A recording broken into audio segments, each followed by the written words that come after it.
le Tchad envisagerait d'intégrer l'AES. Les amis, dites-moi ce que vous en pensez en commentaire. C'est ce qui a été révélé par le conseiller du président Idrissi Mahama, président du Tchad. La confédération AES est déjà dans une phase avancée du processus. L'hymne national a été créé, le passeport biométrique a été créé. Et tout ça, les infrastructures, les données sont en train d'être harmonisées. Et tout ça, bien évidemment, dans le but d'aller vers une fédération. Et sans oublier la création d'une monnaie commune. Et pour ne pas briser cette dynamique, il est préférable que le Tchad intègre l'AES comme pays partenaire. Un peu comme ce qui se fait chez les BRICS, en Europe, ou encore les CARICOM, les pays des Caraïbes. Et pourquoi pas par la suite, dans 10 ans, 5 ans, pouvoir intégrer pleinement l'AES.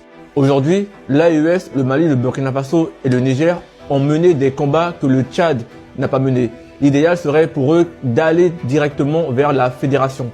Et par la suite, intégrer le Tchad qui reste un très bon candidat. Je le rappelle, le Tchad est l'un des pays qui a dénoncé les accords coloniaux des années 70, l'indépendance du Tchad.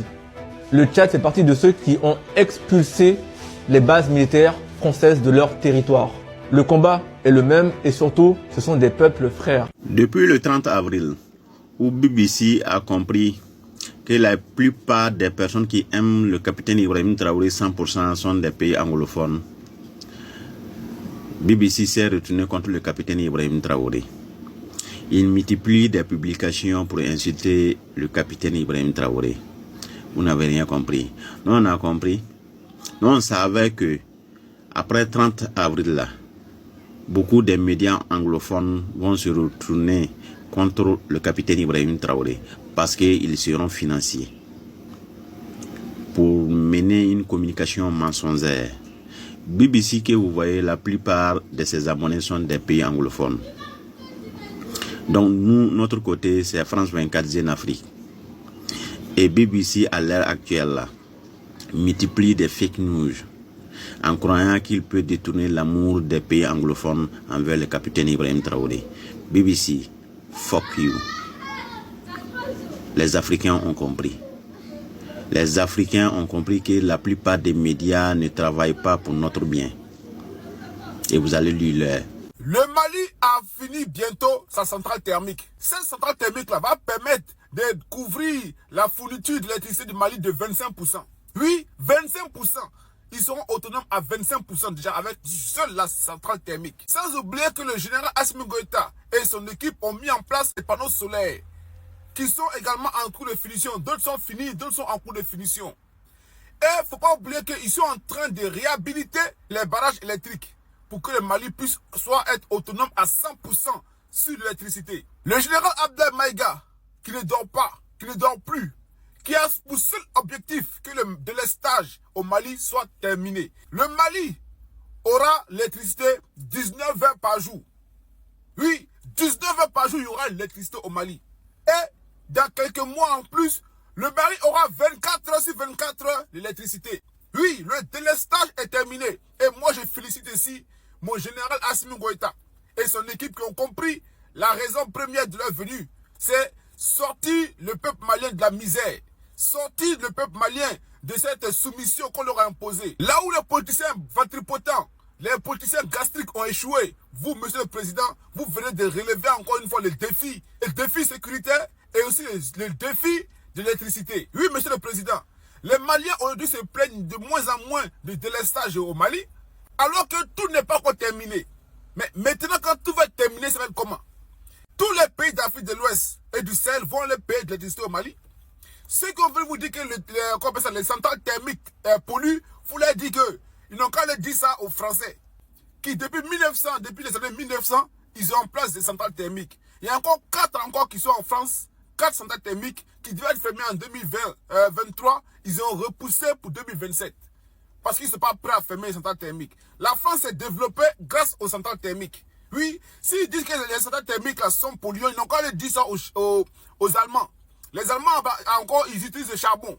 Donc, il faut leur dire que les centrales thermiques, là, nous voulons ça pour le développement de nos pays. Parce que les pays européens se sont construits en mettant en place des centrales thermiques. Niger, États-Unis. Le Niger a été clair. Il n'y aura plus aucune base américaine ni présence militaire des États-Unis sur son territoire. Pour des informations fiables, il est préférable de se référer aux médias locaux ou au gouvernement. Le Niger reste un partenaire des États-Unis, mais ça ne signifie pas une reprise de la coopération militaire, attention. N'importe qui peut prendre une vidéo du président Tchani et ajouter une voix en arrière-plan et affirmer « Mesdames et messieurs, c'est officiel, le Niger et les États-Unis renouvellent leur coopération militaire. » Non. Même sans attendre les médias locaux, mesdames et messieurs, si cette information était vraie, les premiers à la relayer et même à en rire au passage seraient les médias français. Aujourd'hui, un pays de la CEDEAO a accepté l'installation d'une base militaire d'Africom destinée au renseignement, aux attaques et aux opérations de drones. Il s'agit de la Côte d'Ivoire, à Bouaké.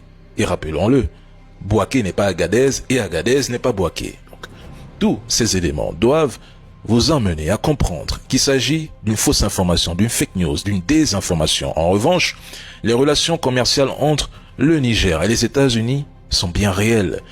Si les entreprises américaines souhaitent ou désirent s'implanter au Niger, c'est simple, elles devront respecter les règles établies par l'État nigérien, point. C'est ça la souveraineté quelque part, hein. Choisir librement ses partenaires économiques, tout comme certains pays voisins de l'AES continuent de commercer avec la France et les États-Unis. Il ne faut pas confondre la fin de la coopération militaire avec une rupture des relations diplomatiques. Dire les bases militaires françaises et américaines dehors ne signifie pas rejeter les échanges commerciaux ou menacer les ressortissants de ces pays. Un média apatride a même affirmé que le Niger avait rompu sa coopération militaire avec la Russie. Cela fait 2 semaines et nous attendons toujours une preuve. Et ce sont les mêmes qui affirmaient que le Niger et le Burkina Faso avaient pris leur distance avec le Mali après l'affaire du drone abattu. À un moment donné, mes frères, quand vous tombez sur leurs informations douteuses, posez-leur une simple question. Vous n'êtes pas fatigué de faire des fake news, de propager des fake news? Aujourd'hui, le Niger décide par lui-même. Il n'est pas un vassal comme certains pays de la CEDEAO. Et c'est à féliciter. Ça vient d'être commencé, mais c'est très très grave. Mais c'est maintenant qu'on va savoir est-ce que la CEDEAO, là, ça existe vraiment. C'est maintenant qu'on va savoir que est-ce que les forces conjointes de la CEDEAO, là, est-ce que ça existe. C'est maintenant qu'on va savoir que Alassane Dramane Ouattara a un bataillon. Regardez vous-même, nous venons d'apprendre que certains individus, des bandits, se sont levés aujourd'hui de ce 21, mais débattant un drapeau en disant qu'ils ont pris leur indépendance au Sénégal, sur le territoire sénégalais. Je sais que dans cette affaire-là, il y aura la main d'Alassane Dramane Ouattara dedans. Je sais que dans cette affaire-là, il y aura la main de l'ancien président sénégalais, la Macky Sall, il y aura sa main dedans. Il y aura la main même des Occidentaux dedans. Et je demande à les autorités sénégalaises, ils n'ont qu'à bombarder ces lieux-là. Faut pas qu'ils vont jouer avec ceux-là. Faut même pas qu'ils vont jouer avec ceux-là. Parce qu'ils jouent avec ceux-là pendant 3 mois. Ils disent qu'ils veulent négocier, qu'ils veulent faire ça. Ceux-là, ils vont s'armer. Ils vont armer ceux-là, non. Et puis l'État sénégalais, il ne peut rien faire pour eux. Il ne peut rien faire. Donc, dès maintenant, là, ils n'ont qu'à imposer le respect. N'importe quoi. Ceux-là qui vous poussent à vous diviser, à vous entretuer là, est-ce que ces jeux-là, ça se passe comme ça? Hein? Ceux-là qui vous poussent à faire ça là, est-ce que ce jeu-là, pourquoi l'homme noir même là, ne réfléchit même pas même? Hein? Pourquoi l'homme noir là même là, il va jamais réfléchir un peu même, un peu même. Pendant plusieurs années, ils nous ont divisés pour pouvoir bien régner. On a compris ça maintenant. Il y a jusqu'à même des moutons même qui ne comprennent rien dans l'affaire comment on appelle des blancs là. Ce que moi je demande à les autorités sénégalaises, ils n'ont qu'à bombarder ceux-là dès maintenant. Il ne faut pas qu'ils vont jouer avec ceux-là. Ils n'ont qu'à envoyer des soldats. Ils n'ont qu'à sécuriser la zone là même. Un imbécile parle, il nous chicote très bien. N'importe quoi. Oh! Et puis ils disent que non, c'est indépendance, ils sont là, monter les drapeaux. Hein? Partagez-moi la vidéo pour que les autorités sénégalaises nous écoutent. Faut pas qu'ils vont jouer avec ceux-là. Non, mais vous ne pouvez pas me dire c'est avec ceux-là maintenant que vous voulez rentrer en guerre. Vous ne pouvez pas me dire que non, c'est avec ceux-là, c'est à ceux-là que vous voulez déclarer la guerre. Si c'est comme ça, dites aux pauvres, voilà, les pères et familles, les mères et familles vont plier les bagages, tout le monde, les pauvres vont fuir le pays là. Et puis vous, maintenant, vous allez rester là pour faire cette guerre-là. Parce qu'on ne peut pas comprendre qu'en Côte d'Ivoire ici, entre nous pays voisins, c'est avec ceux-là venus faire guerre. Parce qu'on écoute vos propos là, c'est ce que vous voulez dire. Quand toi tu dis, le capitaine Ibrahim Traoré va tomber avant octobre là, ça veut dire quoi? Non. Quand toi tu dis que vous avez, ça veut vous infiltrer au sein de l'armée burkinabé là, ça veut dire quoi? Pourquoi c'est avant octobre il doit tomber? Donc si on réfléchit bien, c'est à ceux-là que vous voulez déclarer la guerre. Non, André, vous vous sentez pas bien. Non, dites-nous. Même les militaires là, d'autres sont en train de boire l'eau verte, l'eau poto, ils sont en train de boire pour te montrer qu'eux-mêmes là, non, ce sont plus des êtres humains même. Eux, ils sont toujours au front. Ce qui veut dire, eux, ils sont toujours en guerre. C'est ceux-là qui veulent rentrer en guerre. Les morts qui font guerre, c'est-à-dire toujours dans le Sahel, ils sont en guerre matin, midi, soir. Les terroristes qui les fatiguent là, vous pensez que non, si les terroristes avaient leur pays, ou bien ils avaient leur continent, puis on dit là, c'est là-bas les terroristes qui nous venaient attaquer le Burkina Faso, bien le Mali là. Vous pensez que les terroristes allaient exister encore? C'est parce qu'ils ne savent pas où les terroristes quittent pour venir. On ne sait pas comment les moyens les reculent pour les envoyer. Sinon, si les terroristes on connaissait où ils étaient, qu'on a dit, parce que les terroristes allaient exister face à ceux-là encore. Hey!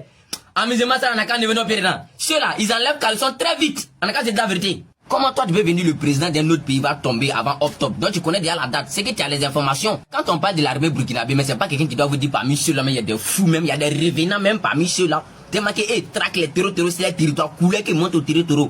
Donc vous voulez tuer les Ivoiriens. C'est pour ça que vous voulez encore rentrer en guerre. C'est-à-dire guerre que les Blancs n'ont pas pu faire sur les terrains là-bas en Ukraine là. Les Français, les quoi vont venir vous blaguer, c'est chez nous si vous allez venir faire ça. Nous on vous regarde, on fuit pour vous laisser dans le pays là. Quand les présidents sont partis en Russie, tout dernièrement, les accords qui sont partis signer là-bas, est-ce que vous avez vu? Est-ce que vous savez lire? Est-ce que vous avez fréquenté? Jouer? André dans tout cela, mais vous ne connaissez pas Kim Jong-un d'abord. En tout cas, jouer. Les pauvres sont en train de se chercher dans le pays là. Venez créer guerre là.